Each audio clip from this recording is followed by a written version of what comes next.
Il est insupportable mais tu finis quand même par l'aimer. Bienvenue dans le trope Lovable Asshole. Le Lovable Asshole, c'est le personnage qui, par excellence, te gaffe. En général, c'est un antagoniste au début du récit et vraiment t'es là, t'as envie de lui exploser sa petite gueule sur le goudron. Il est cassant, il est sarcastique, parfois il est égoïste, t'as l'impression qu'il sert que ses propres intérêts, mais malgré ça, tu vas finir par l'aimer. Tout simplement parce que ses intérêts vont bizarrement croiser ceux de l'héroïne et que ça va bizarrement te plaire. Tu l'auras compris, ce type de personnage, on le retrouve principalement dans la fantasy, mais aussi dans les romances un petit peu type boss employee, workplace, etc.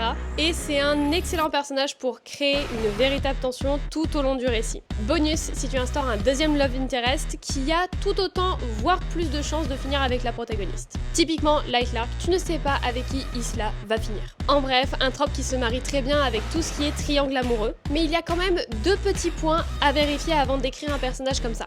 La première, c'est de faire attention à faire la distinction entre un personnage drôle et un personnage dangereux.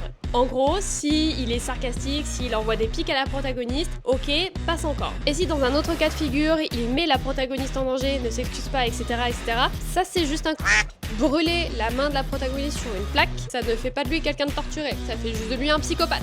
J'ai pas cité de prénom. Et donc le deuxième point, tu l'auras compris, c'est qu'il faut qu'il y ait une évolution dans la psychologie du personnage et également des excuses. Il faut qu'il ait de l'empathie, il faut que ça réveille en lui quelque chose lorsqu'il blesse la protagoniste parce qu'il va finir par la blesser. Et c'est important qu'il y ait un arc de rédemption avec des bonnes raisons qui l'ont poussé à agir ainsi. La grande question que je me pose, c'est pourquoi est-ce qu'on n'a pas plus de personnages meufs dans ce type-ci? Des personnages un peu cinglantes, un petit peu mauvaises. Je pense notamment à Manon dans Keleana, qui je trouve est un excellent exemple, mais que j'ai pas vu ailleurs.